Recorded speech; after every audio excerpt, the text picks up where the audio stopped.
Madison understood that factions were not good things. But they were necessary things, and they weren't going away. So Madison in Federalist 10 and in the framing of much of the Constitution was saying, what do we do given the reality of difference? And how can we recognize the importance of difference in dissent? So some of my core academic work is around the right of assembly in the First Amendment.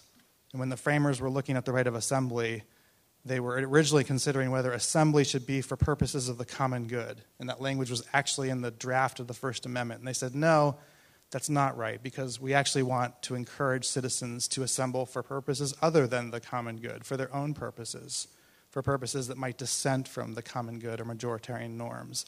And so the significance of promoting both legal and cultural avenues for dissent is extremely important in this country, perhaps most significant when we're talking about political or overwhelmingly majoritarian forms of cultural consensus, that we allow spaces for people to dissent from those.